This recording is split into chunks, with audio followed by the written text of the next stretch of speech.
Hi everybody, it's Cray and I teach watercolor, and today we are doing our reflected marsh project. We have Keenan here working the cameras. Keenan is here. And this project is inspired by the wonderful book Where the Crawdads Sing, which is just a true joy to read, honestly. Oh, I haven't read it. It's so good. If you haven't read it and you would like to, check out your local libraries. They probably have it. Library plug for you. Okay, we are going to be doing this project in 5 steps. So our very first step is we are going to be painting our sky and our water. Our second step is we're going to put in our grass here. Our third step is we are going to define our horizon line and then add shadows onto our grass to give it some dimension. Our fourth step is we will put in the foreground grass on the left-hand side. And our fifth step is putting in the silhouette of our heron and the bottom right-hand grass. Okay? Okay. We will be using 4 colors for this project. So our very first color is deep blue. Our second color is deep yellow. Our third color is fuchsia. And our last color is black. Now, of course, you are free to use whatever colors that you have on hand. Please do not let not having the exact supplies stop you from doing this project, because this project would look beautiful in so many different colorways and variations and mixtures. So use what you have. That's what we're about here. We have 4 paintbrushes that we're using, a 1-inch wash, a round 2, a round 6, and a 12-inch wash. I mean a 12-inch round. Oh, fun. Still fun. Not 12-inch. 12, not a 12. It's an enormous round brush. Sorry. Round 2, 6, 12, and then a 1-inch wash. We have our Let's Make Art watercolor paper taped down with our Holbein soft tape. There is an outline with this project. I went ahead and already transferred it using our graphite paper. You have directions on how to use that graphite paper in your box. If you still don't understand, which I understand because I don't do well with written instruction, to be honest. Yeah. Go ahead and Google how to use graphite paper. Video will pop up 100%. Right, you could, it's like balancing a checkbook too, way back in the day. Yeah. You know, I did that when I was 12. Googled? No. What are you talking about? Checkbook, it's the same Oh, because that's carbon paper. Yeah, carbon yes, paper. You're right, you're totally right. I shouldn't have brought the checkbook up, the thing up. I'm like, what are you talking about? Why are you, Keenan, stay in the back. Okay, great, wonderful. Let's do our oath. So if you can raise your right hand and repeat after me. I promise to be kind to myself. I promise to be kind to myself. I promise not to compare my work. I promise not to compare my work. And I promise to have fun. And I promise to have fun. Now, just as a heads up, if you are someone who has painted with us before, or if this is your first time, you can get the outlines on our website. You just have to log into your account to access the outline library.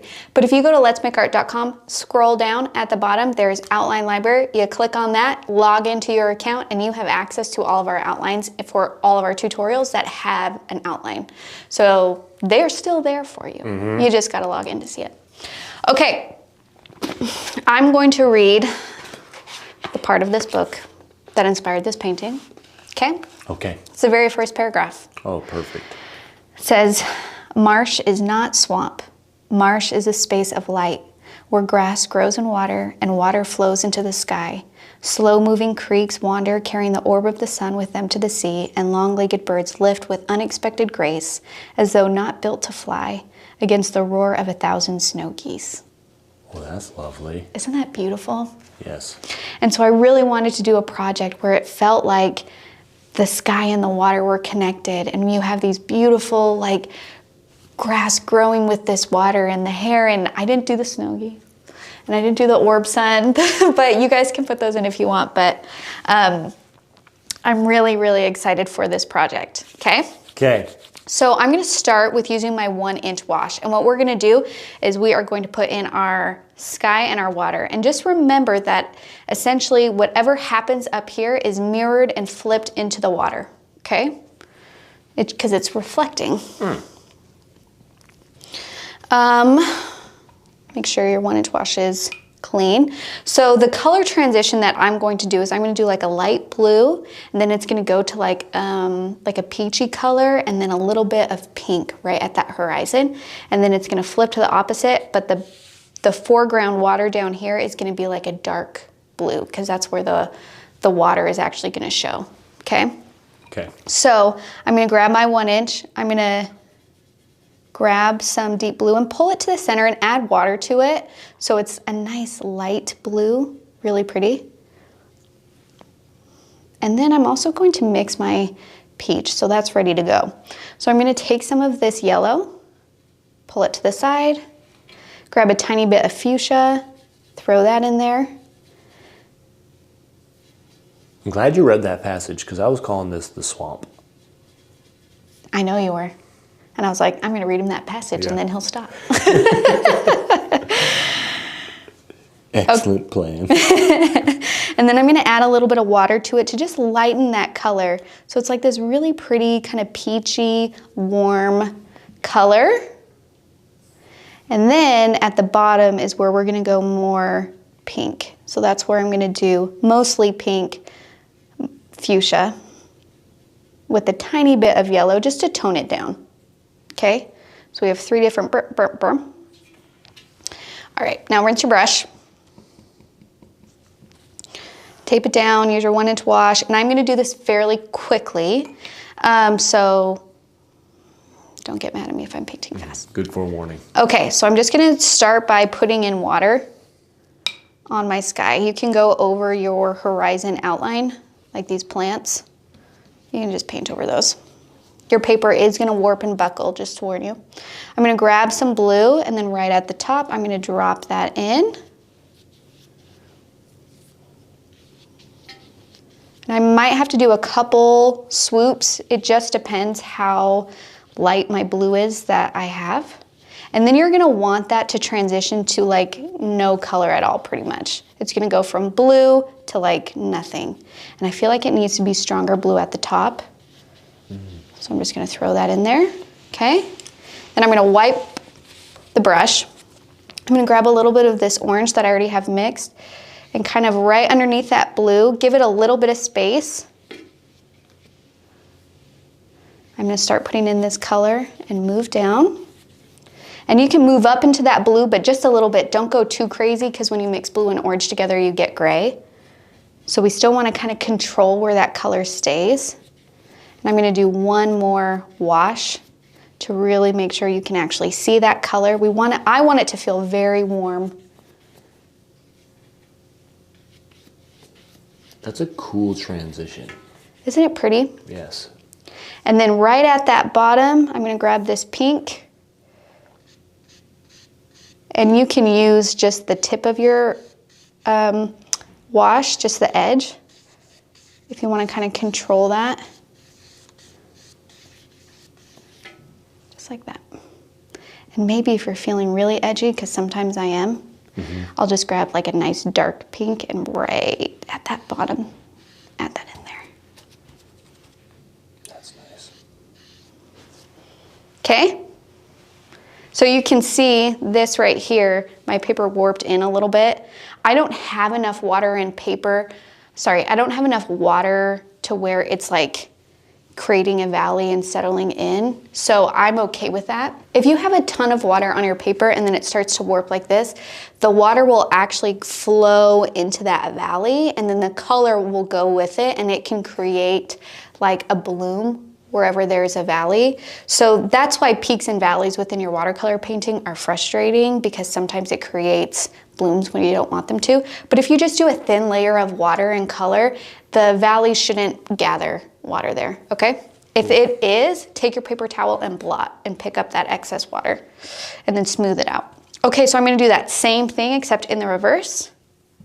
And I am gonna leave these sections where it's like grassy, over here on the left, right here. I'm gonna leave those white, so just paint around them. I can paint over the heron and this grass because those are gonna be black. So that's not gonna be a problem. So I have my colors mixed, same process. Gonna take my 1-inch wash.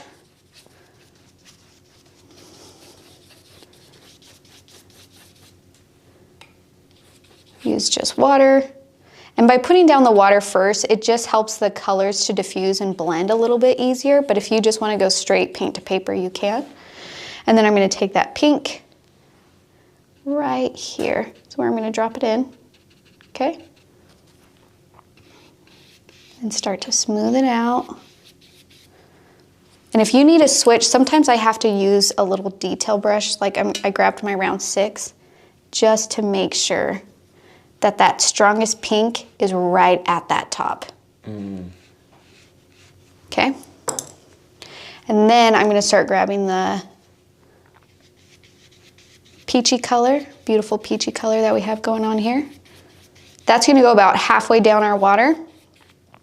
Rinse your brush, grab the blue, start adding blue. I like to start at the, leave a little bit of space between my peach and my blue. And then I blend up into it. This is cool. And then when we get to the legs of the heron, and you can go a little bit more into this grass too. But when we get to about this spot, I'm gonna take some blue and a tiny, tiny bit of black because I wanna mix like a nice dark blue. Sorry, I gotta mix this color really quickly. So keep working quick. I'm gonna take this blue and introduce this to the bottom of my painting and then slowly blend up. We want it to feel like a natural transition. So there's still a lot of paint on my brush. I'm wiping it on my paper towel so I can still blend without putting down so much color. This might be an obvious This might be an obvious observation, but are you doing darker blue because it's on water? Yes. Okay. So this is, you know how some areas it's just the reflection of the sky and then some of it you can actually just see the water? Yeah. We're kind of getting to that point where we're just kind of seeing that water. Cool. And I feel like it needs to be a little bit darker here. But again, I want that transition to be smoother, so I'm cleaning my brush and just kind of working it. And you can hear my paper. It's like, calm down. Why are you being so rough on me? Correct. It's okay. Your paper will be okay. And for me, I feel like there's actually a pretty strong line right here. Do you see that? Mm-hmm. I want to blend that out. I want it to be even smoother if I can. So I'm going to take just a little bit of blue, mostly water though, and just work this area back and forth. Cool.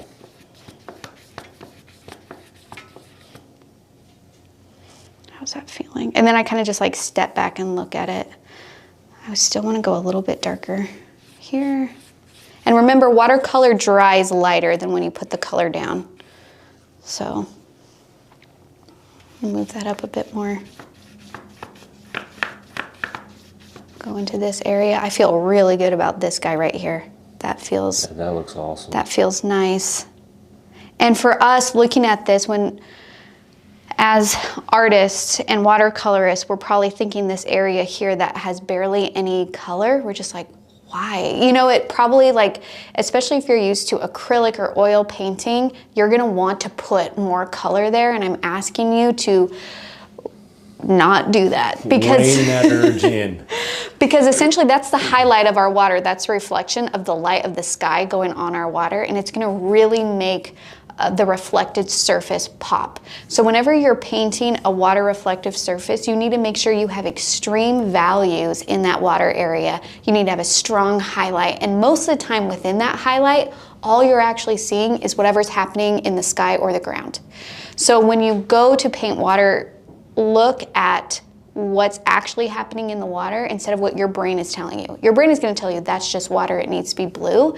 But in reality, when there's light out and it's hitting that water, it's just a mirror reflection of whatever's around it. Especially if this is a smooth surface, which this is, there's not a lot of waves and movement going on, so it should be almost like glass.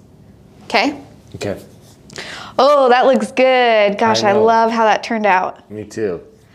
Maybe just one quick little, the darkest hint. Now, I do want to warn you, if you are doing this over and over and over again, your paper might start to degrade. I stopped, so I don't really feel like my paper, like I worked it too hard to where it's starting to kind of, what's that word? Pill. Pill, thank you.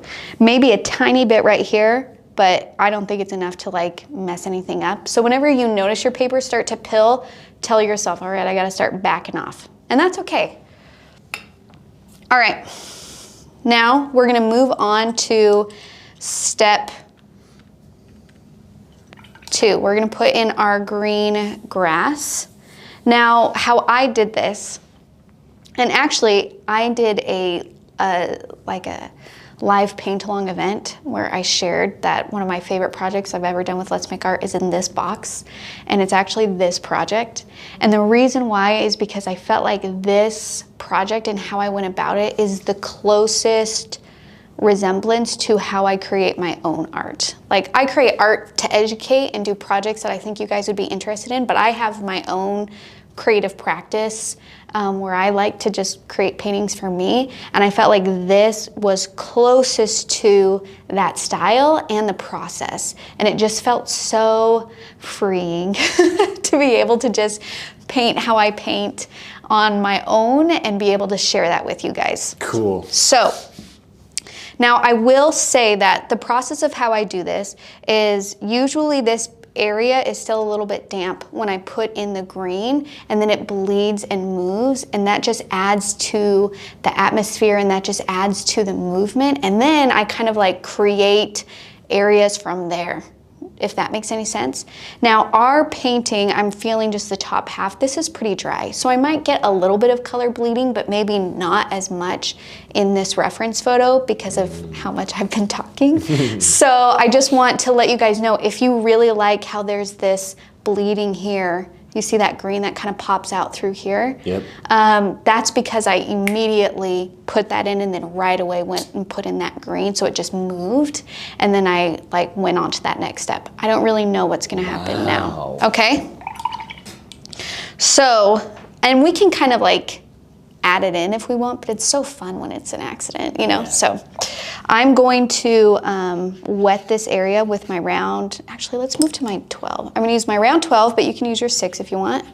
And maybe to help it kind of bleed, I'm gonna allow it to go into the sky, this water wash into the sky a little bit.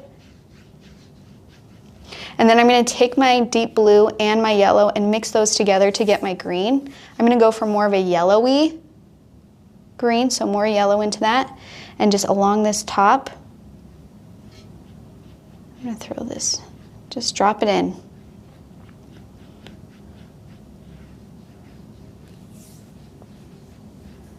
That side, and then sometimes when I'm feeling a little edgy, I'll just drop in straight yellow. That's nice. Isn't that pretty? Yeah. I feel like I need a little bit more blue and yellow on here. Now remember, it's gonna have a mind of its own, and it's just gonna move, and we're not trying to control it too much. We can kind of see where it settles after a bit and then decide what we want to do with it. Do we want to make that more pronounced? Do we want to like tone it down?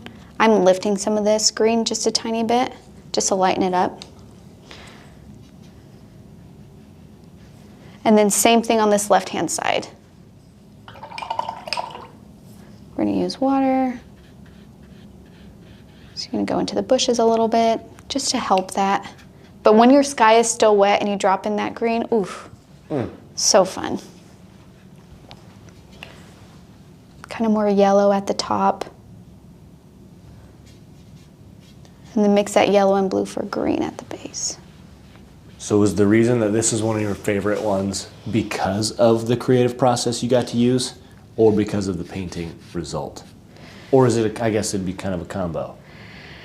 It's a combo, but I really loved the idea that you guys can see into how I like to approach landscape paintings with a reflected water surface, because I love painting those. And so I'm like, this is the perfect opportunity where I can kind of show them how I go about it. And so much of it is just like laying it down, and then I make decisions from there, which as a beginner is really difficult to do. So I try to find like a medium to where, yes, here's an outline. This is our kind of what we're going for, where when I do this by itself, I don't have like the grass defined or anything. I just like drop it in and then make it from there kind of thing, cool. Which is fun. It's really freeing. Okay, so that feels pretty good. We kind of want to let that move and dry a little bit. If you want to start putting in some of your yellow down here. Now this grass, I wanted it to be more like brown. So I'm going to take some of my deep yellow and a little bit of my fuchsia. That's going to make an orange. And brown is just dark orange. So I have an orange kind of color. Let's grab a tiny bit of black. Now that's still pretty red. So I'm going to take a little bit of blue in there and a little bit more yellow. Now I have this really pretty kind of tan color. And I'm just going to do a light wash using this color. So that means I'm still going to use my 12. And in the area that it's thick, I'm just going to kind of fill it in. And remember, we want to keep this pretty light. This is like the highlighted section of the little pieces of grass. And then when it kind of gets out, like thinned out, that's where I'm going to do more individual strokes. Okay? All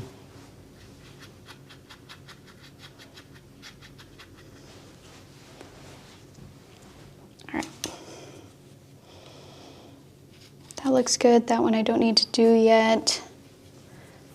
I thought the paper towel you moved was a piece of gum that fell out of your mouth. You just grabbed it and moved it. I was like, that was disgusting. You thought that was gum that fell out of my mouth? On the screen, it looked just like a piece of like old used gum. For those watching, that will never happen because I actually don't chew gum. Yeah. It's not one of my favorite things. Oh, that's a good point. So that will never happen with me. Okay, so I feel good about that. And now what we are going to do is we are now going to start defining our horizon line and adding shadows to our grass. So if you want it to feel like there is, how do I say this, a side and a top with whatever you're putting into a landscape, and this is an example of grass growing out of water, we need to define the side from the top. And traditionally, depending on your light source, but most of the time you can assume that the top of the area is going to be your lightest value and the side is going to be a darker value. And just by putting in a dark edge along a surface, it all of a sudden makes it feel like the side and it feels dimensional. And all we're doing is adding another value. Trippy. Trippy. Okay, so, but we want to make sure that it's dry before we do that because we want to control where the dark value goes. If that dark value travels to the top and stays there, then we lose that dimension that we were going for. So I'm going to let that dry a little bit more. I can go ahead and start putting in this like foliage or shrubbery. It could be trees. It could be whatever we want along this horizon. So I'm going to mix like a darker green. So I'm going to grab some blue. I'm going to grab some yellow. If you want to add some of this like orangey color in there to desaturate, you can. You can also add black, whatever you want. And for me, whenever I do this, I like to think about where is the sun? And wherever I want there to be a little bit more warmth, then that is where I would put a little yellow highlight. So if you look here, this is done with yellow paint. And it gives it that little glow as if that sun is right behind it or right next to it, you know? That's cool. Just doing a yellow edge is sometimes all you need for it to feel warm. I need some fresh yellow. So I'm going to take some of that yellow. You can use your 6, you can use your 2 for this, whatever you want. And right at the top here, I'm using just yellow to put that in. And then I can mix my darker green. That's a very blue. So I'm going to just do a wash on top of that.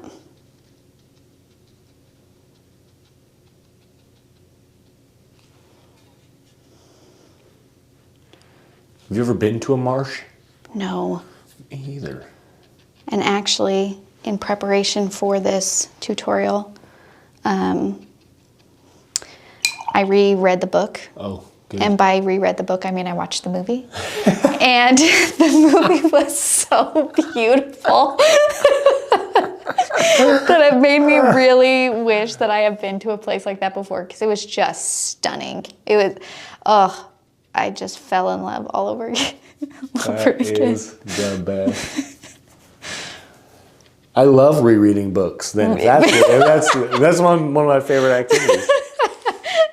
I had these big dreams of reading all of these books right before I filmed, so then I could come in with these like nuanced facts of being like, I know what I'm talking about. I actually really read these, and I did. But some of them, it's been years and years and years, and so I'm like, I can do this, you know. And then here we are, and the movies was the best I can do. I am halfway through Dune, though. That's a beast of a book. That is a beast of a book. But anyways. And this one was Where the Crawdads Sing? Mm-hmm. Mm-hmm. I haven't seen that or read that. I mean... Or really, right? I haven't read that. By my definition. For me, I feel like it was one of those books that... you know how there are some books that you just can't put down? And for me, that doesn't happen as often anymore as it did when I was younger. Mm. And I just fell in love with it. Reading it, I just thought it was lovely, and I didn't want it to end, and it was a powerful story. I really enjoyed it. That was one where I don't give book recommendations often, but that was one where I'm like, have you read this? Have you read this? Well, a lot of people have read it actually, because it's like New York Times bestseller for ever and ever and ever. And I think it deserved to be. I really liked it. Okay, so you can see that I'm putting a darker value right along this line, the horizon line where the trees meet the grass. So I'm just kind of defining that space, and then I'm forming the foliage and the trees from there. This has already changed so much. Right? Just by putting in that foliage line. And so this is kind of like a little bleed that I am just gonna leave. And I love doing that because it almost creates these layers of, like maybe that's a hill in the background, or maybe that's more trees, but way in the distance. So when you have these different values layered, it creates just more depth within your painting. And for us, we just let the color bleed a little bit more. And then all of a sudden it's just like, oh, what's going on there? I don't know, but it adds to it. You know what I mean? Yeah. So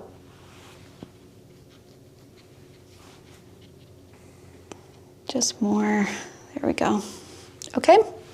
That feels pretty good. I have a little bit of bleeding here. You can blend that out, or you can just be okay with the bleeding. I want to try and make the line straight, but this is grassy area, like right underneath it, so it might not be straight. Okay, and then I'm going to do the same thing on the left-hand side.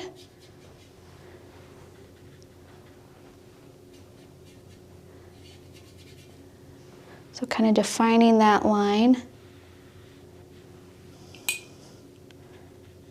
And then putting in that foliage. Here I put in like pink and brown along the top, which actually is a really fun, like orange and browns are a really pretty color to do for far away trees and stuff like that. I feel like it just adds to it, like a mist or something over it, a glow. Because you know how sometimes at like sunset or sunrise, there's literally a pink glow that is cast across everything. Yes. So it gives me that feeling, so I'm a fan. Yeah. Yeah. I sunrises, not a fan of getting up that early, always. But I never regret a sunrise. It's worth it. Except for one time when we stayed in Hawaii, the time difference made it easy for us to get up for the sunrise. And we went out there and the clouds covered it and we didn't see anything. And I was like, dang. But that made the next day so much better. Yeah. Okay. And then you can see this little white section in between. I'm gonna go ahead with a green and just kind of, you can use your 2 or your 6 using the tip, just kind of fill that in. Kind of connect that horizon right there.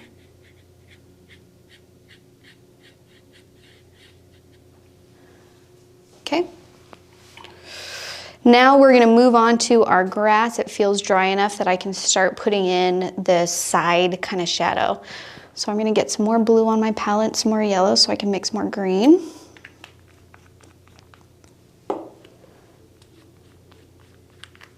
Oh, no, not that color. This color. Now, if you did get this box, you do have pine green in your, as one of your colors. If you want to use that, you can. But I was going for more like yellow green, and that is definitely more blue green. So just as a warning, if you decide to use it. Okay, so now I'm mixing a green. I'm going to add a little bit of black in there to make it a dark green.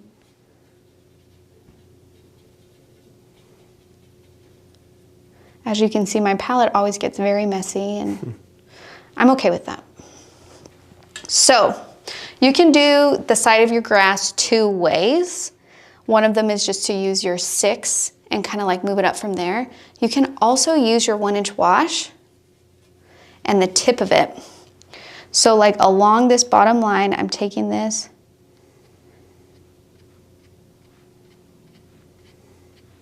I'm just doing short brush strokes going up. You got some cattails growing over there. Is that what they are? Mm-hmm. Make it go all the way.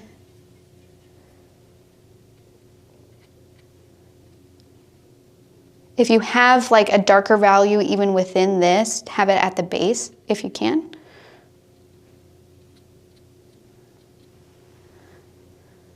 And an edge. We have a grass edge, just like that. Boom. And sometimes what I like to do is like wipe off the brush so then it's a lighter value and just kind of like smear that color just a little bit.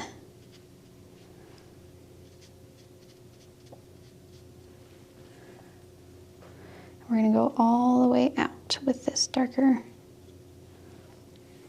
Now I kind of, in the reference photo, it's just a smooth curve. If you want to do like curve, curve, curve, you can. Like let your edge be a little bit different. Your painting will kind of inform it.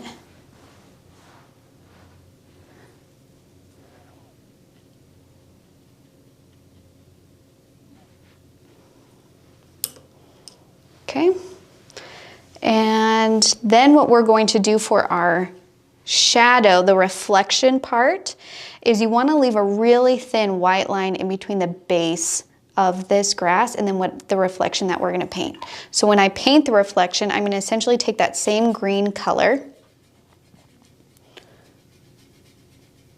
It's okay if the values are a little bit different because it is a reflected version, and sometimes that means it's lighter or sometimes that means it's the same value. I kind of just give myself flexibility and color and value on this, and I'm going to use my 12 because I can control that line a little bit better, and I'm just going to try and mirror whatever happened, and then I'm going to take my 1-inch wash and I'm just going to smear it.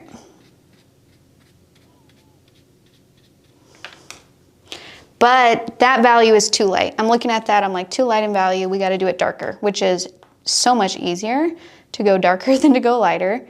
So go ahead and put that dark value in. Ooh, and it's moving on its own. And it's moving it on its own.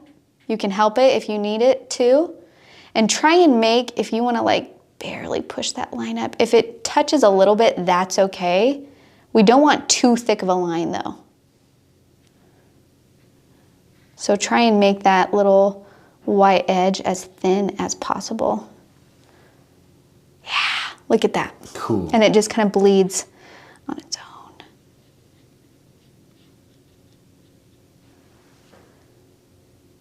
Beautiful. That's awesome. And if you're feeling like, actually, can you throw me that extra 1 inch?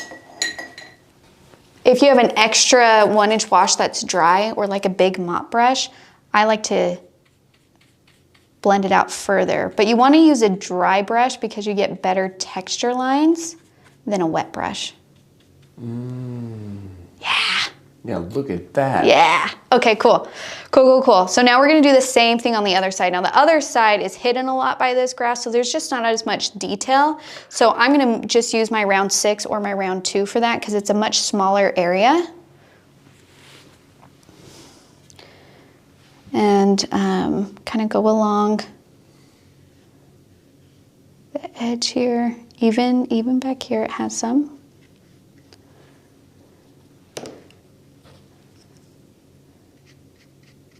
And this is where, like, when you put in your grassiness, did your shapes move and bleed way more? And if they did, that's okay. Look at it without the expectation that it has to look exactly like mine, and instead say, where does it make sense to throw in the edge? Man, that's cool. Isn't that cool? That changed that entire part of the painting. Like when you put the dark section in, completely changed that thing. I know, isn't it? And it's just a simple technique. Yeah, what the heck? And just smearing it, doing the mirror, smearing it. I want to do one more layer here because I can see that it's starting to lighten. So I'm just going to drop in a little bit more of that paint and darken that value. Because for me, I love a lot of contrast. But you don't have to do that, right? Your painting is going to look different from mine. So if you're looking at yours and you're like, I don't really need that, don't do it. And then I'm going to take this yellow and then just kind of right at the very top of the grass, I'm going to drop it in just for that extra pop of color. And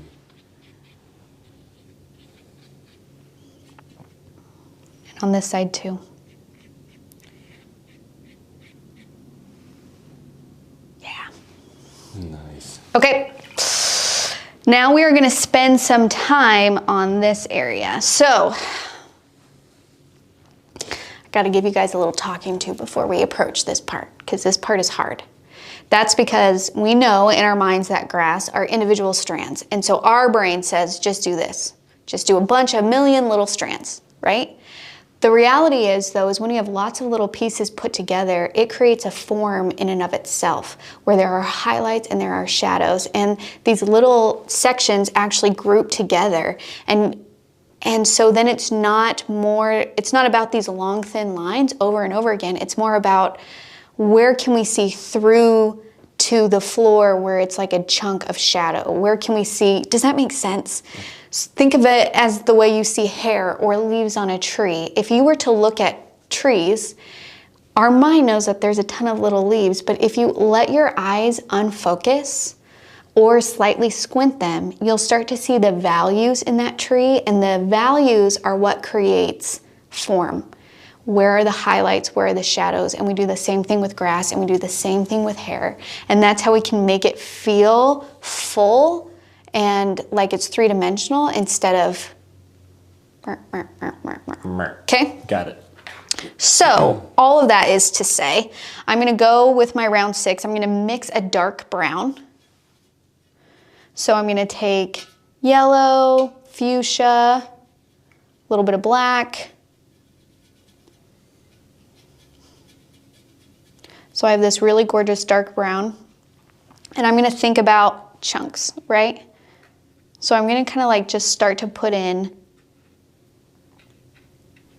chunks. And notice that I'm varying the size, I'm varying the angle, but you wanna leave space in between them, okay?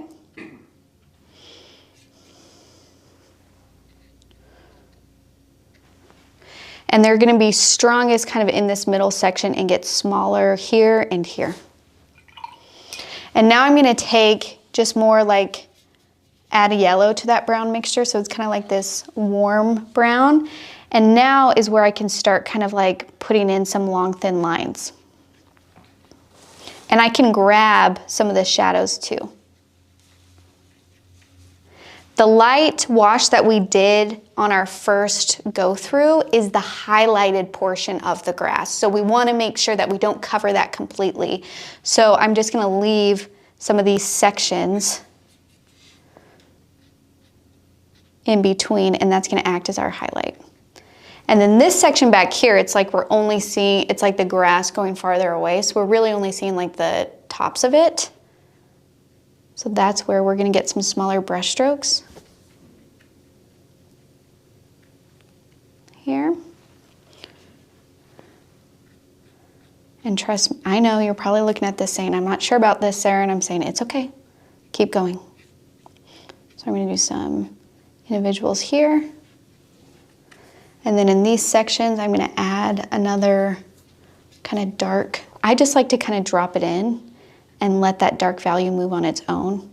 And what I'm trying to do is just create depth. You know what I mean? When you have 3 different values at least, automatically it's going to create a little bit of dimension. Does a darker value bring it closer to you? The darker value is going to push it. The darker value is the part that's underneath. That's where it's like peaks of the ground or something like that. Okay. The highlighted section is the part that's the grass that's in front. But it's really hard to do that in watercolor because you put the highlight in first. With acrylic or oil, you essentially paint the whole thing like dark, and then you do your medium, and then you do your highlights on top, which makes sense in our brain. But for watercolor, we have to like twist the way that we think backwards and let our first brush strokes be the highlighted foregrounds. Just tricky to do. So if this is one of your first paintings and you're like, I am lost, I don't know how to do that, that's okay. Know that it comes with practice, and to be easy on yourself. Okay, and then now that I'm getting into this area, like the most foreground grass, this is where we're like individual pieces that we can just see the tops of. And don't forget to let some of them curve. Think about grass and how like longer ones have that kind of curve in them. It's heavy on the end. Gravity and such. I've heard about that. Yeah, it's Science. a theory still. I'm not really sure how it affects everyone. It affects everyone differently, I think.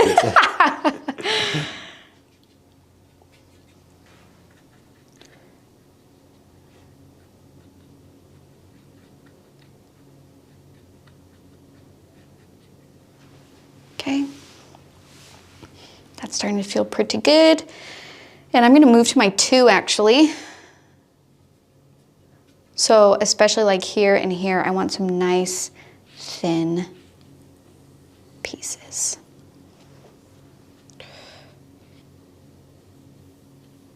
But remember to do just some like chunks too, because you know some highlighted pieces are in front covering it, some are behind, that kind of thing. And I know that that is not super helpful because you're just like, chunks, cool. What kind of chunks? Like, what do you mean what kind of chunks? And if I can think of a better way to describe it later on, I will do that. Could we relate it to groups? I think of groups when you say chunks. Yeah. Does that work? Yeah. Is that helpful? Yeah. I don't know. Sure. I don't know. Yeah, Keenan, I'm great. just throwing words out. I mean, you're the mastermind behind all this. It just stresses me out. I know what I want to say, and then you're over here just really throwing in the word chunks. Okay. And then at the base of these, I'm going to kind of you can use a damp brush or you can pick up some color, and I'm going to just kind of connect them because I want it to feel like there is a strong edge in that water because we got to do a reflection. So I'm going to do some horizontal ones to show that they're kind of protruding out of the water. See that? And then we're going to do that same kind of idea where you leave a thin line and you just mirror the shape of whatever you have going on there. So I'm going to use my 6. You can switch if you want. We're going to put the color first, and then you're going to want to switch to a thinner brush, and you have to like actually pay attention to the angles.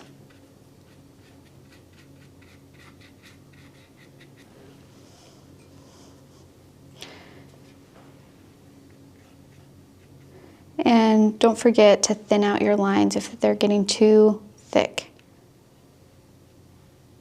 The goal with your thin lines is to make them feel like you can't actually see them unless you look for them. That's how you know they're thin enough. If you can see them when you're not meaning to look for them, they're too thick. They've got too much of a presence. Yeah, so you gotta put those back. And if you have different values going on here, you're gonna have different values going on here, so try and mimic those as best you can. It doesn't have to be perfect.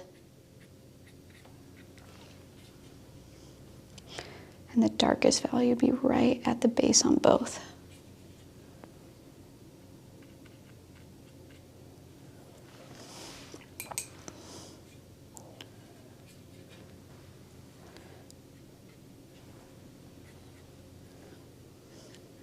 Now, if you're looking at this and you're just like, I hate my reflection, I'm really frustrated, I ruined the whole thing, know that you have the opportunity in this section to use like black and do silhouette grass, like here, just on the left side, and then cover up most of that reflection.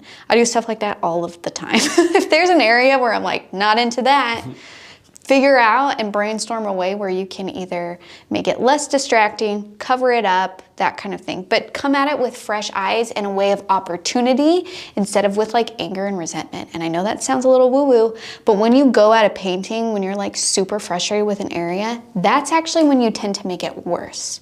So if you're just like, you know, like you can feel the frustration and you start to like degrade your paper and it's just like making you mad. Calling names. You need to go get a snack. Yes. You need to take a breath. Get a Snickers. Eat a Snickers. You're not yourself when you're frustrated at your painting. Exactly. And then come back to it and say, what can I do to just make this feel not as strong in the composition as it feels? And then it's more like a game. Yeah, brainstorm. Get a couple meetings together, you know? Yeah. Throw some tanks together and get the power of the minds together. Some tanks. Isn't that like a think tank? Oh, yep. Get a think tank.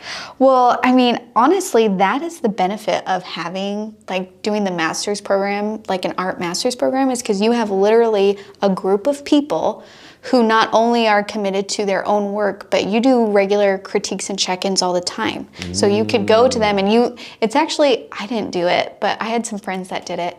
And it's this wonderful feeling of trust to know that like their feedback and critiques are only to help you. Cool. So you can say, what do you think about this area? And they can say, oh, that doesn't bother me at all. Or they can be like, what if you did this? Or actually, that's really pulling my eye. Do you mean to do that? That kind of thing. You said masterclass, but that sounds a lot like our Facebook group. Yes, yes. I think the biggest element there is just find someone that you feel comfortable with, where you are always assuming positive intent from that person. Yeah. And then when they critique your work, it doesn't feel like an attack. It feels like, oh, they're just trying to help me. I think that's the most important thing when you're talking about critiques and feedback from people. When it happens from people that we don't ask for and we don't know, we kind of get a little bit like, I'm sorry, why are you talking about, you know? Do you know who I am? Because I don't know who you are. Why are you talking about my painting right now? Worry about your own painting. Painting with your fingers right now. Can't tell me how to use my brush.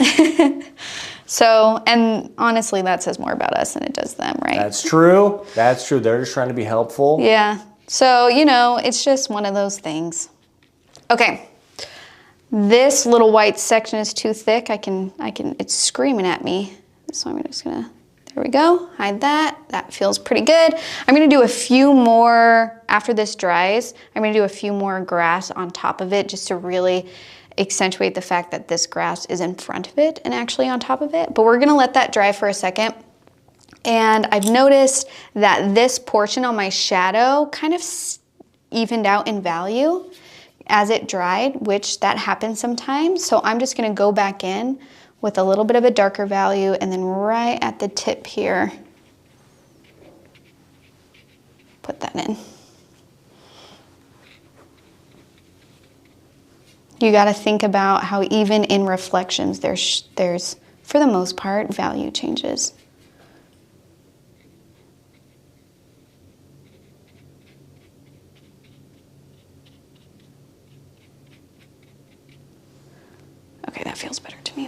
And some of these areas I'm gonna thin out. And even if, like, let's say you like the thin line, but the white of the paper is too white, you can just take a green or a yellow, just another color, and just do the softest swoop across. It's still gonna stay a light value, but it's going to tone down the brightness and whiteness of the paper.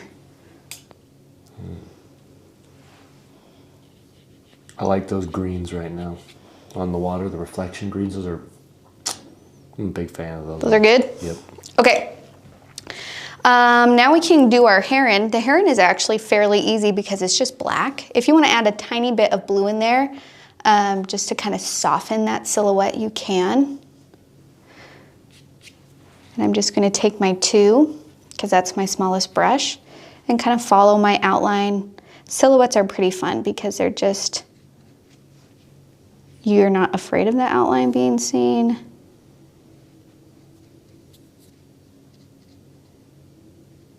And I'm going to stop talking so we can focus on these thin lines. That's a life lesson.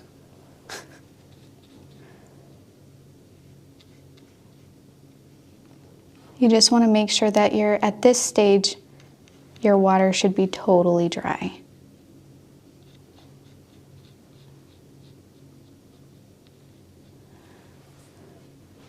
And I feel like I need to, the beak is the hardest part. Trying to make it long. And Can you give this bird a mullet, please? yeah. Maybe some sunglasses? I actually had to check and make sure that that little part was real. Because I'm like, what is that? It's his hat. It's his hard hat. So I like had to Google. I'm like making sure. The legs are also a little bit tricky too because of how thin they are. Okay. The belly needs to.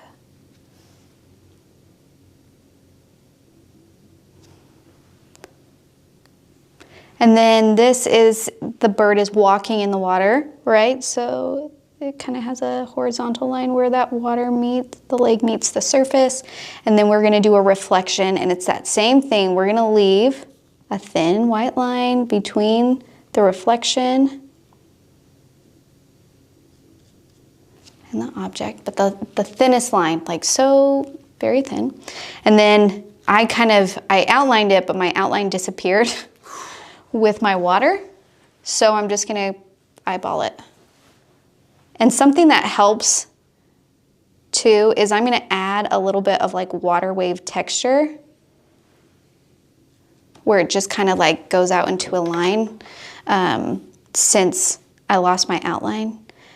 And I don't wanna mess up like the shape, you know?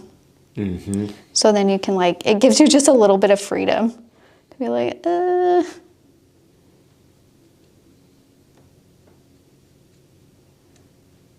This needs to be wider. Yep. Cool. Okay. Nice. That one is always a little bit scary. Okay, I'm just embracing. I want to keep messing with it, but I'm not going to. All right. And then let's go back over here and do just a few more pieces of grass. Kind of covering. And even on these individual pieces, if you want to do like a darker edge on some of them, just to show like maybe that's, you know, where the shadow is hitting it or something like that. It's always nice to have those.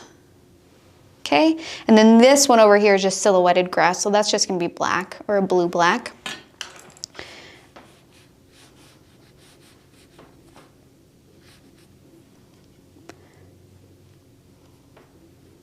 And to do thin lines, I like to do paint on the tip, light pressure, and you move your elbow instead of your wrist. And if they like lift up and the line doesn't continue, not the end of the world. Do not feel like you have to go back and continue that line, because I promise you, no one's really gonna notice. And going back and trying to continue a straight line without it like changing thicknesses or getting wobbly is super difficult. So sometimes us trying to fix it actually makes it more apparent and more distracting in our composition.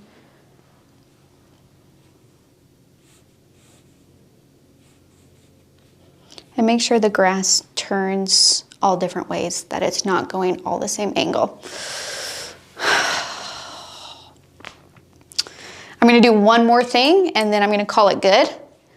I want to, when we were doing like our horizon line shrubbery and that kind of stuff, I got a lot of blooms and bleeds, and I feel like I need to just do one more swoop with a dark green to go over that like edge. So it's more like, and I'm just using a 6, you can use a 2 if you want.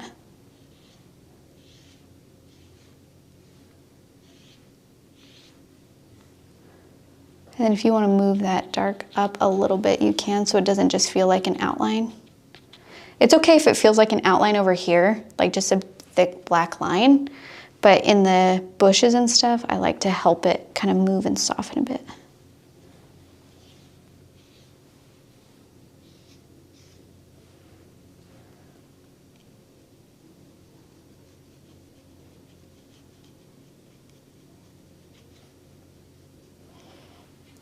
It's interesting to me how a thin white line can separate two things, but then also how a thin dark line can separate two things.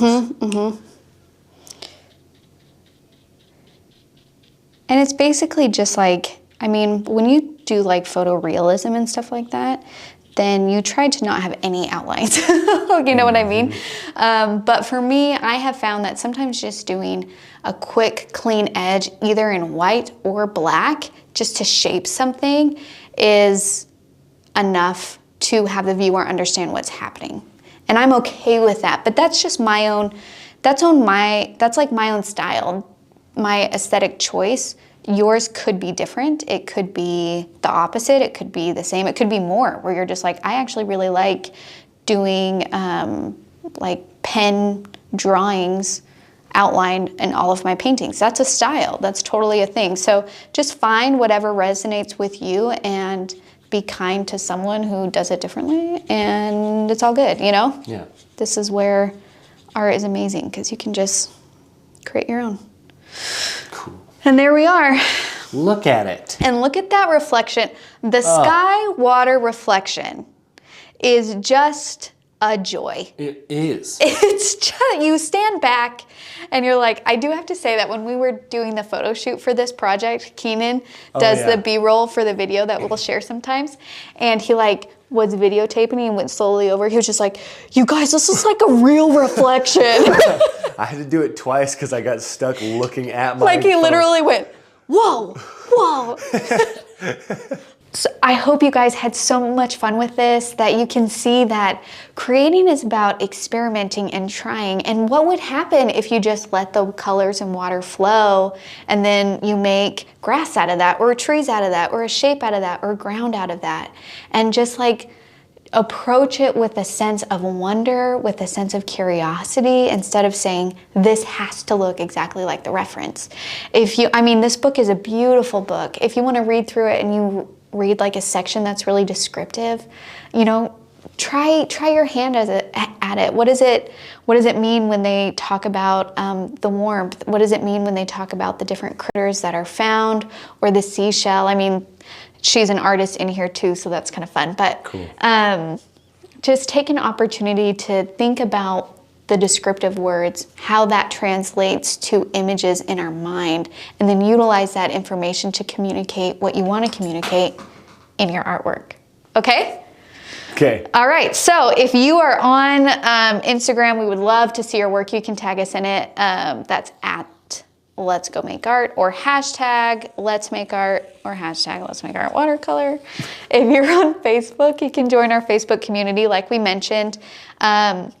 That's called Let's Make Art Watercolor. It's a very large group, but there are just kind people in there and very supportive. So if you're looking for a place where you feel like, I want to start sharing my work, but that's a really vulnerable thing, and I'm not really sure if it makes sense for me to do it on like my regular Facebook feed or whatever, join that group first and try it and just see how it goes. And they're very active too, so they're always there for you. Look at that, clean edge. Thank you, Holbein soft tape. Okay, thank you guys so much. We'll see you next time. If you need any of these supplies, you can find it at letsmakeart.com. And another shout out, go to your libraries. They're fabulous. Take the kids, take whoever, go by yourself. Sometimes my favorite days are I just go to the library by myself. Unlimited time. Yep. All right, you guys have a great day. We'll see you next time. Bye.